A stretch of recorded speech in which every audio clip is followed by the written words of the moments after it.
The winter wind brushes softly against your window pane. Outside, the world is cloaked in a quiet, snow-dusted stillness, and the faint scent of pine floats in from somewhere nearby. Tonight, you've settled into your favorite chair, wrapped in a thick, soft blanket, and you feel the gentle pull of nostalgia. Let me take you back, for just a while, to a childhood Christmas, where the lights were warm, the kitchen smelled of sugar and cinnamon, and the world seemed wrapped in a quiet, cozy magic. When I was little, Christmas was never about the gifts, though I always looked at them with wide, impatient eyes. It was about the warmth of home, the small, luminous world that existed inside the walls where my family lived.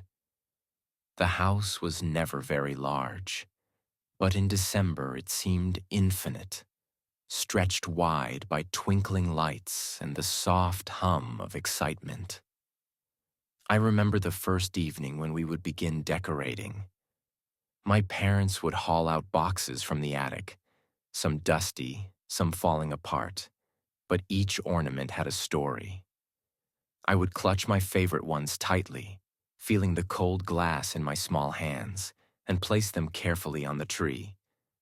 Some were homemade, lopsided stars made from glitter and glue, tiny stockings stitched with bright yarn, little paper angels that looked like they had been caught mid-flight. Others were store-bought, shiny spheres that reflected the twinkling lights like tiny galaxies. The tree itself was always a little crooked, leaning just slightly to the right, but somehow that made it perfect. My father would sit on the floor and untangle strings of lights that always seemed to knot themselves in impossible ways.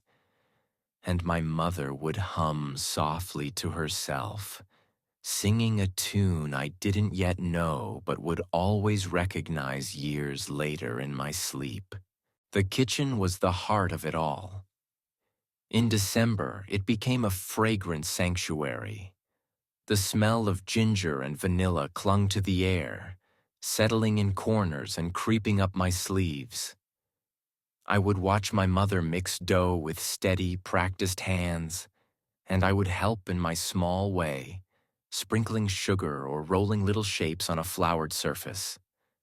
Flour would get into my hair, onto my nose, and somehow the world felt safer with that powdery mess on me.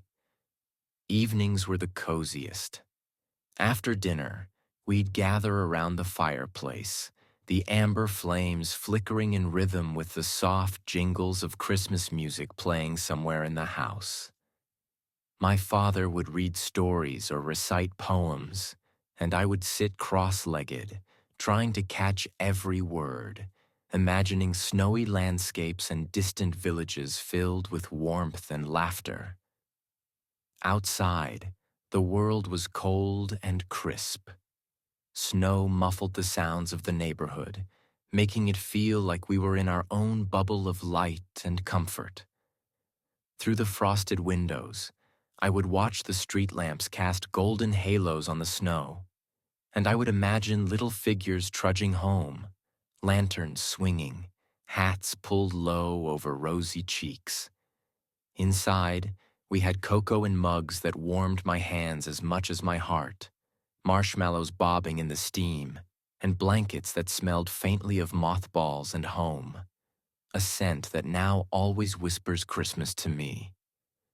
I can't forget the quiet moments, the pauses that stretched the night long enough to savor. My younger sister would fall asleep on the sofa, her head resting against the cushion, her little hands clutching a worn teddy bear. My parents would exchange glances over the fire, smiles that said everything without words. And I would lie on the floor, looking up at the twinkling lights, feeling the gentle pulse of the house, knowing I was wrapped in a love as tangible as the blankets that cocooned me. Sometimes we would take a walk in the snow, mittens pressed together, scarves wrapped high. The world was silent except for the crunch beneath our boots and the hush of falling flakes. Each step was a soft rhythm, like a lullaby in the snow. When we returned, cheeks pink and hair damp with frost, we would warm ourselves by the fire, trading tales of what we saw outside. A bird's nest under a snow-laden branch, a fox's tracks near the fence, the way the street lamp made diamonds out of ice. On Christmas morning, the house smelled of baked bread and the last traces of cinnamon from the night before. The tree would gleam in the early light, and the wrapped presents seemed almost secondary to the joy of being in that space together. We laughed over silly gifts, tore through paper with reckless delight, and drank hot chocolate before breakfast, because the warmth of family was the first present we ever unwrapped. Even now, long after those small hands have grown and those nights have become memory, I can close my eyes and return there. I can see the crooked tree, hear my mother's soft hum, smell the cookies baking, and feel the quiet heartbeat of a house filled with love. There is no rush, no expectation, only the simple magic of home. And that is what Christmas truly feels like.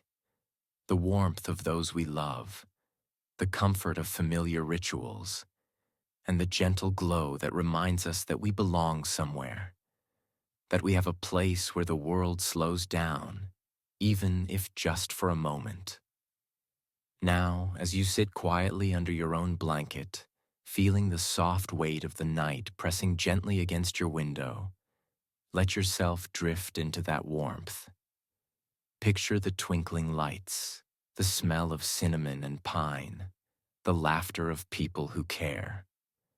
Let it wrap around you like the softest scarf, and know that Christmas is not just a day, but a feeling, a quiet, enduring magic that lives in your memories, in your heart, and in the simple comforts of home.